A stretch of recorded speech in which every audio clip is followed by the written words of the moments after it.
나는 우리가 충분히 합리적이지도 않고 인간의 의지력이라는 것이 대단히 나약하다는 것을 인정하는 데서 출발해야 한다고 생각한다.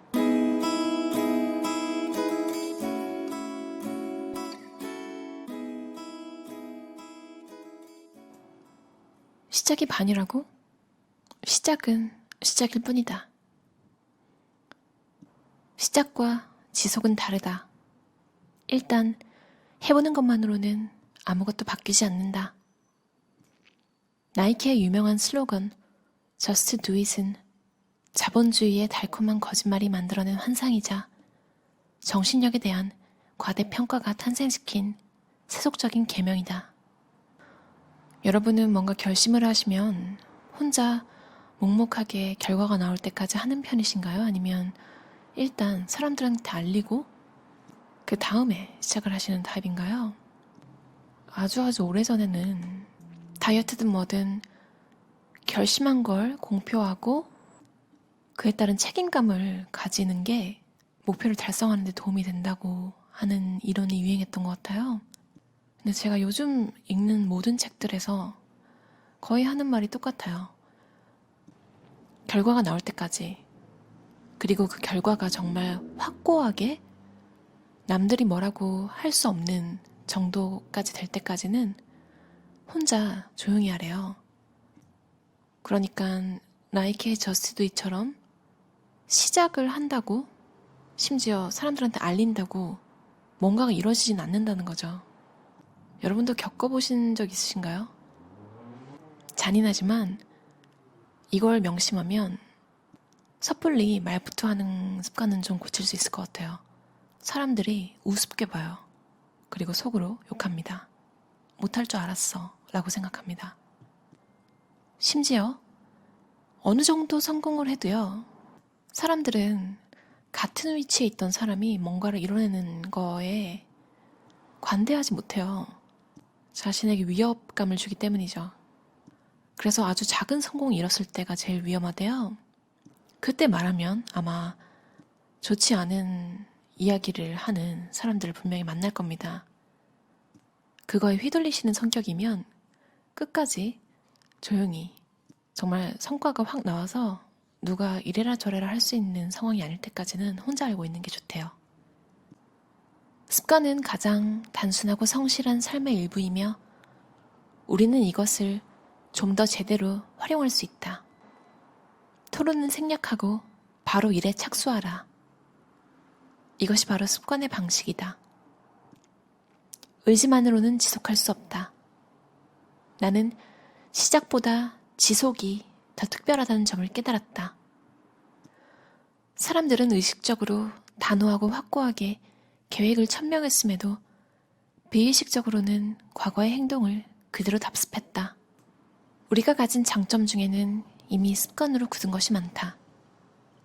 집을 나설 때 현관문을 잠그는 일, 차선을 변경하거나 방향을 바꾸려 할 때 방향 지지등을 켜는 일. 이러한 행동을 하는 이유가 스스로 그렇게 마음먹었기 때문이라고 생각하는가? 아직도 의식적 자해의 결과라고 생각하는가?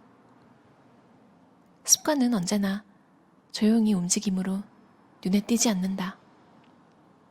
좋은 습관은 우리의 행동을 지배한다.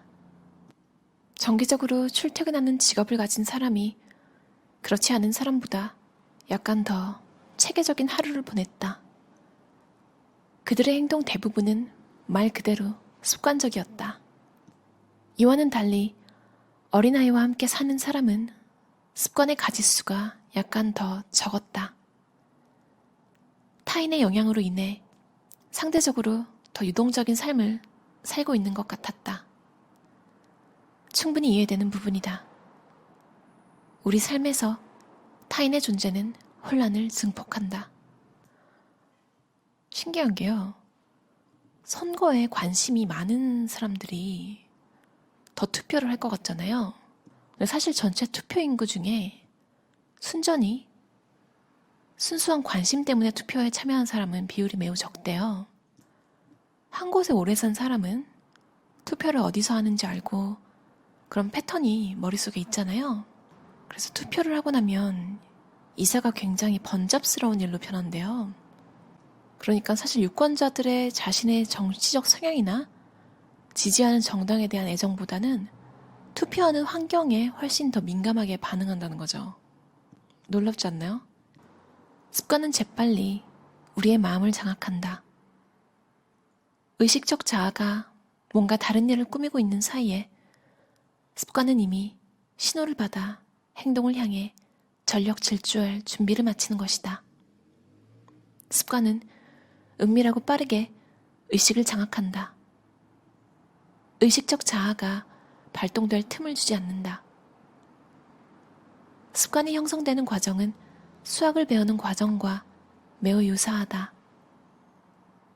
2 더하기 2를 배울 때 우리는 1 더하기 1 더하기 1 더하기 1을 연산함으로써 답을 얻는다. 하지만 어느 정도 연산을 반복하고 나면 더 이상 그런 계산을 하지 않고 뇌에 저장된 기억에서 빠르고 즉각적으로 답을 추출해낸다. 그래서 2 더하기 2가 4처럼 보이는 것이다. 우리는 이것을 습관 기억이라고 부른다. 습관 기억은 쉽게 가동된다. 매일 똑같은 결정을 내릴 때 습관 기억이 개입해 문제를 해결해 줌으로써 우리의 삶을 단순하게 만들어준다. 심리학에서는 이렇게 다양한 정보를 일관된 전체로 묶는 과정을 덩이짓기라고 부른다. 습관의 가장 중요한 특징은 힘들이지 않아도 된다는 것이다. 오바마는 대통령으로 일하던 시절 주로 푸른색이나 회색 양복을 입었고 저커버그는 보통 회색 티셔츠를 입었다. 둘 모두 자신의 임무와 위치에 어울리는 의상을 택했고 그것을 고수했다. 2012년 미국의 패션 잡지 베니티 페어와의 인터뷰에서 오바마는 이렇게 말했다. 될 수 있는 한 결정하는 일을 줄이려고 노력합니다. 뭘 먹고 뭘 입을지에 대해 결정하길 원하지 않아요. 왜냐하면 결정해야 할 다른 일이 너무 많거든요. 2014년 저커버그도 비슷한 말을 했다. 나는 이 사회에 최대한 봉사하는 방법 외에는 다른 결정을 내리지 않으려 합니다.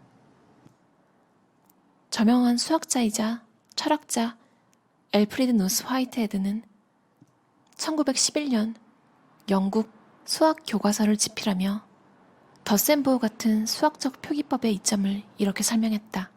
좋은 표기법은 모든 불필요한 일로부터 뇌를 구원한다. 더 중요한 문제에 집중할 수 있게 해주고 우리는 그 덕분에 더 똑똑해진다. 우리가 좋은 습관으로 얻을 수 있는 이점이 바로 이것이다. 늘 반복되는 일상을 습관화하면 우리는 인생의 다른 기회와 위기에 훨씬 능동적이고 신속하게 대처할 수 있다. 습관은 우리가 삶에서 편리하게 활용할 수 있는 수학적 표기법인 셈이다. 핵심은 혼란을 제거하는 것입니다. 혼란은 망설임을 낳고 망설임은 일을 망치니까요. 또 부상을 당하게 만들 수도 있습니다. 젊은 선수가 자꾸 실수를 하고 부상의 늪에 빠지는 건 의심 때문입니다. 베테랑 소방관들과 미식축구 선수들, 이들의 사고 과정은 놀랍도록 유사하다. 반복적인 훈련을 거듭한 끝에 극심한 혼란이나 연기 혹은 130kg이 넘는 수비수의 돌진 속에서도 자신이 해야 할 일이 무엇인지 놓치지 않았다. 겉으로는 별것 아닌 것처럼 보이지만 습관의 메커니즘이 현실에서 발휘하는 힘은 이처럼 확실하다. 습관은 목표에 집착하느라 쓸데없이 시간을 낭비하지 않는다. 뭔가를 알기만 해서는 습관이 길러지지 않는다. 우리의 식사는 내부 신호가 아닌 접시 위에 남은 상대적인 양, 즉 외부 신호에 의해 중단됐다. 눈앞에 음식이 남아있는 한 우리의 식사는 계속되는 것이다. 보상은 당신이 다음에도 똑같은 행동을 반복하도록 부추긴다. 습관이 조금씩 구색을 갖추기 시작하는 것이다. 우리는 이 과정을 학습이라고 부른다. 즉, 학습이 반복되면 습관이 되고 습관이 굳건히 뿌리를 내리면 비로소 지속성이 창조되는 것이다. 습관은 아무런 비용이 들지 않는다. 읽기는 인류의 가장 강력한 습관이다. 모국어를 읽는 행위는 마치 숨을 쉬고 밥을 먹듯 쉽다. 지금껏 수없이 반복한 연습을 통해 읽기라는 습관이 형성된 것이다. 습관 형성에서 가장 핵심적인 요소는 상황이다. 그들은 무너질 만한 상황을 만들지 않았다. 자제력이 높은 사람들한테 테스트를 하면 사실 자제력이 높아서라고 생각했지만 알고 보면 나쁜 일들을 하는 습관이 없었던 사람들인 거예요. 아예 처음부터 바람직하지 않은 욕구 자체를 안 느끼는 거죠. 뭘 참는 게 아니라. 그래서 와 진짜 잘 참는다, 독하다 이렇다기보다는 그냥 계속 그렇게 살아온, 그러니까 특별히 유혹을 피할 수 있는 능력이 높은 건 아니라는 거죠. 자제력 평가 점수가 높을수록 금욕에 집착할 필요조차 못 느낀대요. 갑자기 이런 말 생각나네요. 바람을 한 번만 피는 사람은 없다. 아예 그런 욕구 자체가 없었을 거란 말이죠. 안 피는 사람들은. 올바른 습관이 있는 사람들 보면 뭔가를 참는 게 아니에요. 그냥 습관이고 매일 하는 일이기 때문에 내적 갈등 자체가 없는 거죠. 김연아 씨 인터뷰 기억나시나요? 야식을 먹어본 적이 없다는. 야식을 먹어본 적이 없다고는 하지만 야식을 먹어보고 싶다 뭐 이런 욕구도 별로 안 느껴지지 않았나요? 대신 빵은 좋아하셔서 빵은 먹고 싶다. 그러니까 딱히 야식으로가 아니라 그냥 일반 식사할 때 빵은 먹고 싶다. 이렇게 들었던 것 같아요. 반면에 대부분의 우리는 야식이라는 즐거움을 알기 때문에 가끔 충동과 싸워야 하는 거죠. 이제 내적 갈등에서 이겨야 되는 상황이 나타나죠. 혹시 그런 거 혹시 느껴보셨나요? 저는 탄산음료를 아예 안 먹을 때는 욕구조차 안 생기더라고요. 근데 신기한 게 기름진 음식을 먹으면, 기름진 음식도 몸에 좋지 않죠. 그걸 먹으면 콜라가 또 먹고 싶어요. 이제 그렇게 시작되는 거죠.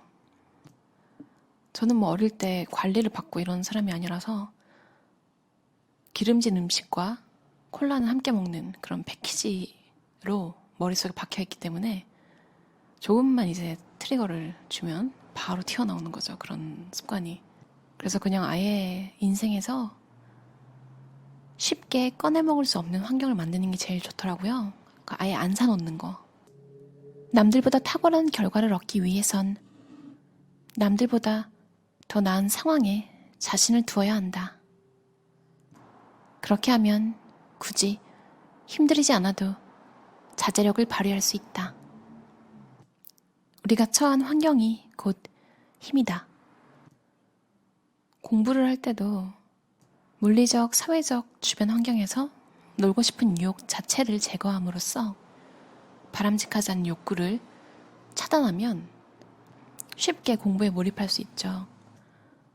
만약에 친구가 만나자고 하거나 영화 보자고 하면 결정을 해야 하잖아요. 근데 이제 핸드폰을 꺼버리고 공부에 집중하면 그런 갈등 자체를 마주하지 않아도 되는 거죠.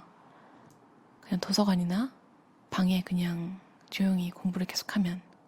그러니까 뭘 하려면 그 해야 하는 일이 제일 쉬운 일인 환경에 있어야 되는 거죠. 미니멀리스트 야마시타 히데코 씨의 책에 보면 이런 이야기가 있잖아요. 그분이 추구하시는 게 동선을 줄이는 거죠. 그러니까 만약에 패키지로 된 뭔가를 사면 껍데기부터 다 벗겨놓는 거예요. 그냥 집어서 바로 쓸 수 있도록.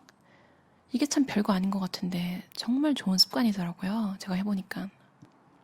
요리를 잘하고 싶으면 바로바로 쉽게 할 수 있도록 조리도구 세팅을 가볍고 단순하게, 불필요한 동선이 있지 않도록 설계를 해놓으면 훨씬 요리를 자주 해먹게 되더라고요.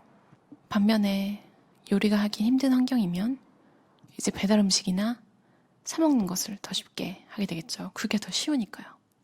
여러분은 어떤 해야 할 일이 지금 눈앞에 있나요? 오늘 잠깐 시간을 내서 해야 하는 일이 가장 쉬운 환경을 한번 만들어 보는 건 어떨까요? 에이브러함 링컨이 나무를 자를 6시간을 준다면 먼저 4시간은 도끼를 날카롭게 하는 데 쓰겠다 라는 유명한 말을 했잖아요. 여러분도 하고자 하는 일을 이루기 위해 좋은 습관을 쉽게 들일 수 있는 환경을 조성하는 일요일 저녁 보내보시는 건 어떨까요? 그럼 들어주셔서 감사합니다.